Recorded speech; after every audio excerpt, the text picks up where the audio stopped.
চাঁদপুর সদরে সম্প্রতি এমন এক ভয়ঙ্কর দৃশ্য সামনে এসেছে যা দেখে মানুষ আতঙ্কে কেঁপে উঠছে।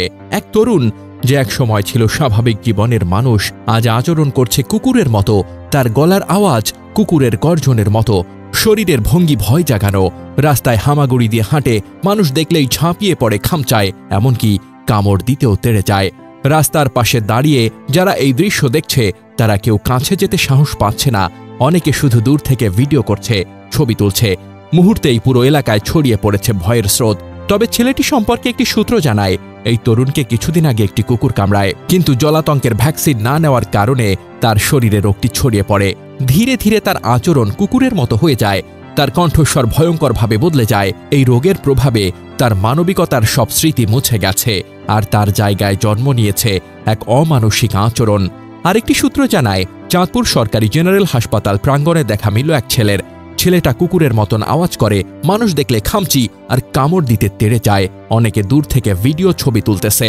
তারপর দুটো লোক ছেলেটাকে নিয়ে হাসপাতালে নিয়ে যায়। প্রাথমিক চিকিৎসা দেওয়ার পর ছেলেটা একটু শান্ত হয়। এরপর ছেলেটা কথা বলে। ছেলেটা বলে যে সে ছোট থাকতে তার মা মারা যায়, তারপর তার সৎ মা তাকে ট্রেনে উঠিয়ে দেয়। ছেলেটা অনেক মানুষের কাছে সাহায্য চায়, খাবার চায়, কেউ তাকে খাবার দেয় না। তারপর ছেলেটা স্টেশনের ডাস্টবিন থেকে খাবার কুড়িয়ে খেত, কুকুররাও খেত সেখান থেকে। হয়তো সেই খাবারের সাথে কুকুরের লালা থাকতো। তারপর থেকে আস্তে আস্তে ছেলেটা কুকুরের মতন ব্যবহার করা শুরু করে। এখন ছেলেটার চিকিৎসা চলছে। আল্লাহ যেন ছেলেটাকে সুস্থ করে দেয়। চাঁদপুরের এই তরুণের ঘটনা আমাদের চোখে আঙুল দিয়ে দেখিয়ে দিল একটি ছোট্ট অবহেলা কিভাবে পুরো জীবনকে নরকে পরিণত করতে পারে।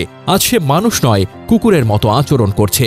সে চিৎকার করছে, খামচি দিচ্ছে, কামড় দিতে তেড়ে যাচ্ছে, যেন মানুষের দেহে বন্দি এক হিংস্র পার। চিকিৎসকের ভাষায়, একবার জলাতঙ্কের লক্ষণ প্রকাশ পেলে আর বাঁচার সম্ভাবনা থাকে না। তাই কুকুর কামড়ানো বা লালা লাগার পর অবিলম্বে ভ্যাকসিন নেওয়া ছাড়া আর কোনো উপায় নেই। যারা অবহেলা করে তাদের সামনে হয়তো দাঁড়িয়ে আছে এই তরুণের মতো ভয়ঙ্কর পরিণতি। আল্লাহ যেন তাকে সুস্থতা দান করেন আর আমাদের সবাইকে শিক্ষা দেন, অবহেলা নয়, সচেতনতা ও সতর্কতাই পারে জীবন বাঁচাতে। কুকুর কামড়ালে কি হয়?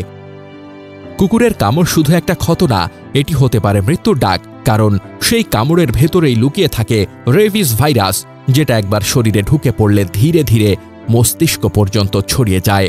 আর তখন শুরু হয় এমন ভয়ঙ্কর কষ্ট যা দেখে মনে হয় মানুষ আর মানুষ নেই, সে যেন কুকুরের মতো আচরণ করছে। কুকুর কামড়ানোর পর সাধারণত 1 থেকে 3 মাসের মধ্যে রোগের লক্ষণ দেখা দেয়, তবে কখনো 1 সপ্তাহের মধ্যেও, আবার কখনো 1 বছর পরেও প্রকাশ পেতে পারে। প্রাথমিক লক্ষণ: জ্বর, মাথা ব্যথা, দুর্বলতা, ক্লান্তি, ক্ষতস্থানে ঝিনঝিন, জ্বালা বা অস্বাভাবিক অনুভূতি, ভয়, দুশ্চিন্তা ও অস্বস্তি। পরবর্তী ভয়ঙ্কর লক্ষণ: পানি দেখলে বা পান করতে গেলেই ভয় পাওয়া ও খিঁচুনি ধরা, আলো, শব্দ বা বাতাসে অস্বাভাবিক প্রতিক্রিয়া, গলা দিয়ে শব্দ বের হওয়া, গর্জন বা কুকুরের মতো আচরণ, মানসিক অস্থিরতা, খামচানো, কামড় দেওয়ার প্রবণতা, শরীরে খিঁচুনি ও পক্ষাঘাত, শেষে কোমা ও মৃত্যু। কুকুর বা প্রাণী কামড়ালে করণীয়: তাৎক্ষণিক ব্যবস্থা, ক্ষতস্থান ধোয়া, সাবান ও পরিষ্কার পানি দিয়ে কমপক্ষে 15 মিনিট ভালোভাবে ধুতে হবে। ক্ষতস্থানে জীবাণুনাশক দেওয়া, স্পিরিট, আয়োডিন বা হাইড্রোজেন পারক্সাইড ব্যবহার করা। ক্ষত সেলাই না করা যদি খুব জরুরি না হয়, কারণ এতে ভাইরাস ভেতরে থেকে যেতে পারে।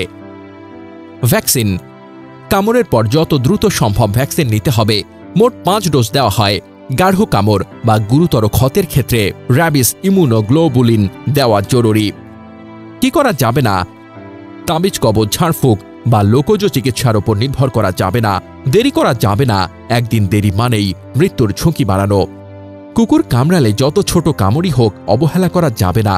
সব কুকুরই যে জলাতঙ্ক আক্রান্ত তা নয়, তবে নিশ্চিতভাবে জানা যায় না। তাই ভ্যাকসিন নেওয়াই একমাত্র নিরাপদ উপায়। কুকুরের টিকা দেওয়া থাকলেও নিশ্চিত না হলে সাবধান হওয়া জরুরি।